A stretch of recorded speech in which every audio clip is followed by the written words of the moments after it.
رسول اللہ صلی اللہ علیہ وسلم۔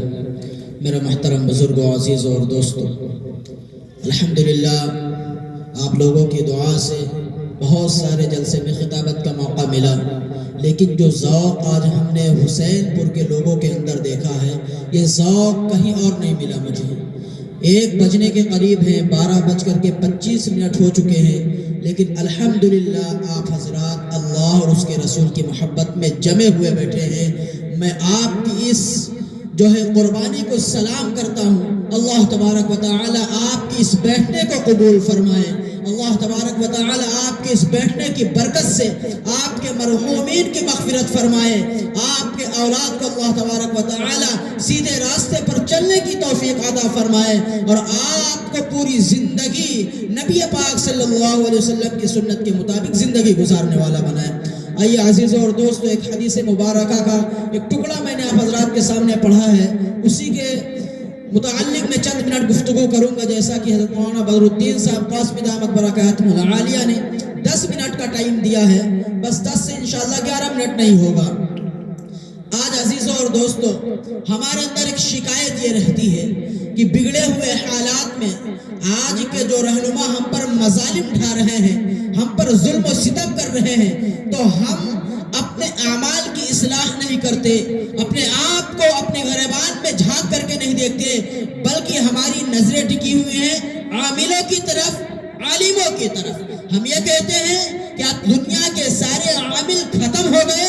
کیا دنیا کے اندر سارے دعا تعویذ کرنے والے ختم ہو گئے؟ جو ان ظالم حکمرانوں کے اوپر کوئی ایسا جادو کرے جو زمین سے نیست و نابود ہو جائے؟ یا پھر ہم یہ کہتے ہیں کہ آج کے سارے عالموں کی زبان سے اثر ختم ہو گیا؟ کیا ان کی دعاؤں میں اثر نہیں رہا؟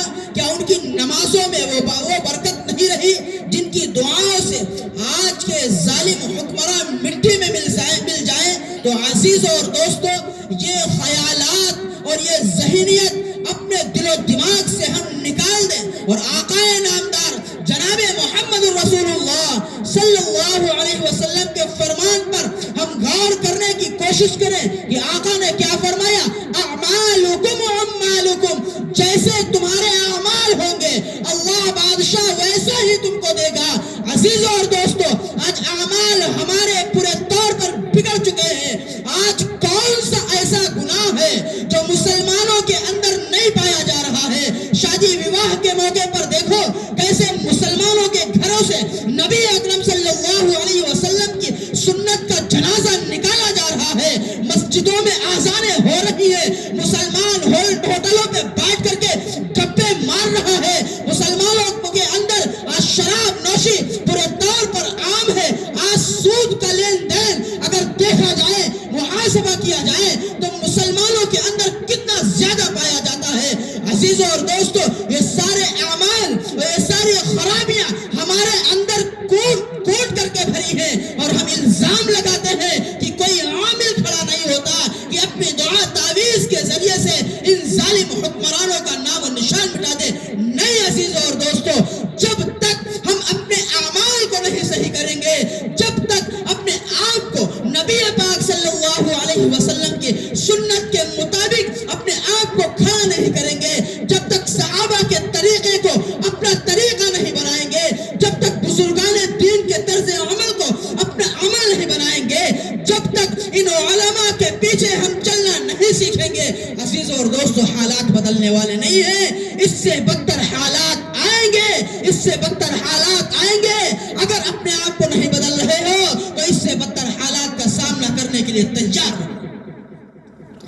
میں آپ کو بتاتا ہوں، آج آپ شوق سے کہتے ہیں کہ بڑے بڑے علماء بیٹھے، ان کی دعائیں کیوں قبول نہیں ہو رہی؟ میں آپ کو بتاتا ہوں، سیدنا موسیٰ علیہ نبینا علیہ السلام کے زمانے میں قحط آیا، قحط سالی آئی، کئی سال تک بارش نہیں ہوئی، زمینیں بالکل فرش کی مانند ہو گئی، پتھر نما دکھائی دے رہی تھی، زمین سے غلہ پیدا ہونے کی صلاحیت پورے طور پر ختم ہو گئی، لوگ بھوک سے پریشان تھے، لوگ پیاس کی وجہ سے تڑپ رہے تھے۔ موسیٰ علیہ نبینا علیہ السلام کے پاس شکایت لے کر کے آئے، یا نبی اللہ سے دعا کر دیجئے، ہم بھوک سے پریشان ہیں، پیاس سے ہماری زبان سوکھ رہی ہے، ہمارے بچے بھوک سے بلک رہے ہیں، زمین نے غلہ پیدا کرنے کی، زمین سے غلہ پیدا کرنے کی قوت ختم ہو چکی ہے، سالوں گزر چکے ہیں، بارش نہیں ہوئی ہے۔ یا نبی اللہ آپ چلیے دعا کر دیجئے،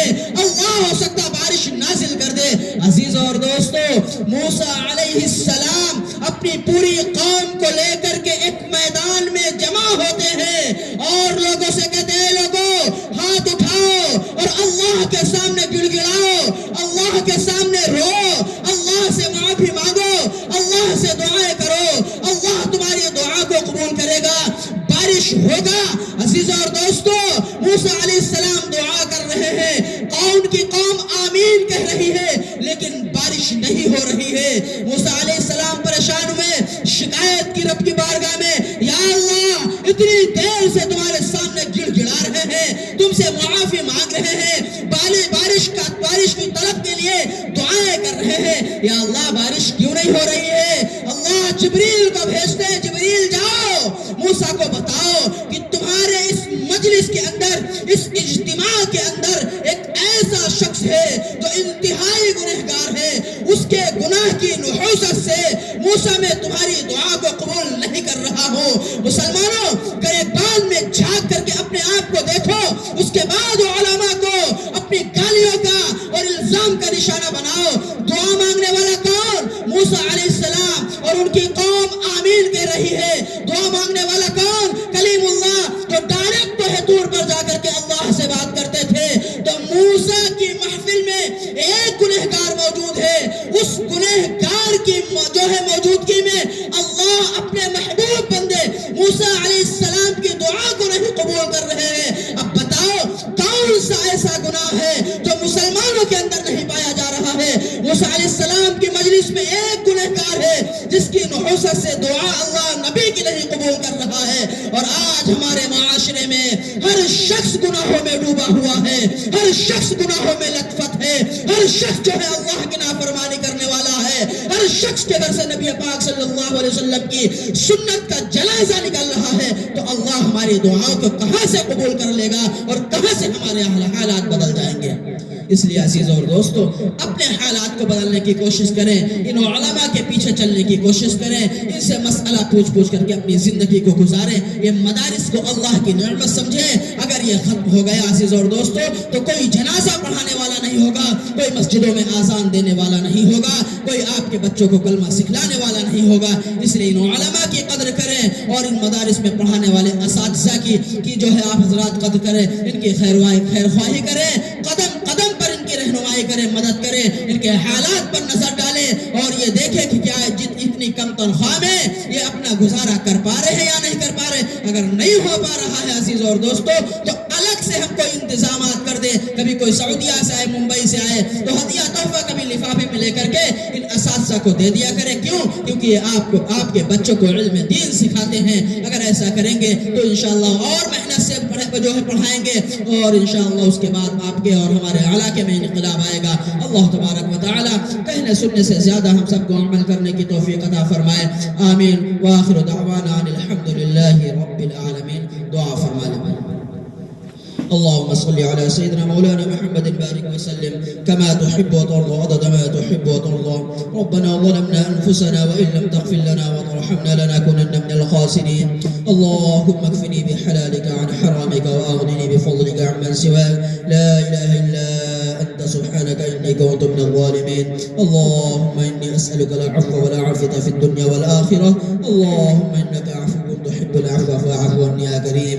اے اللہ ہم سب کے گناہوں کو معاف فرما، اے اللہ ہم سب کے خطاؤں کو درگزر فرما، اے اللہ ہم سب کے لغزشوں کو معاف فرما، اے اللہ ہم سب کے سیئات کو حسنات سے مبدل فرما، اے اللہ ہم سب سے ایسا کام لے لے اے اللہ جس سے تو راضی ہوتا ہے، اے اللہ اپنی رضا اور خوشنودی ہم سب کو نصیب فرما، اے اللہ اپنی رضا اور خوشنودی ہم سب کو نصیب فرما، اے اللہ ہم میں سے جو بیمار ہیں انہیں شفاء کلی عطا فرما، اے اللہ جو مقروض ان کے قرض کی ادائیگی غیب سے شکلیں پیدا فرما۔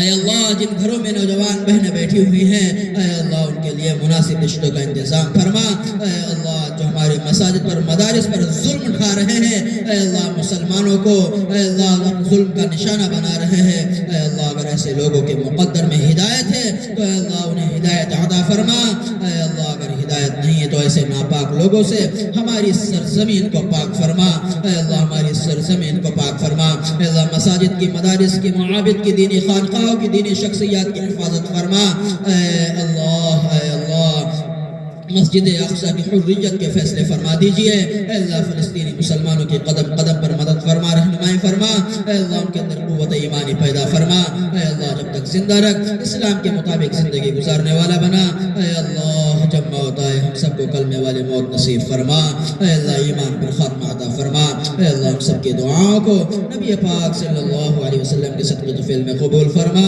صلی اللہ تعالی علی خیر خلق محمد وعلی آلہ وصحبہ اجمعین برحمتک یا ارحم الراحمین.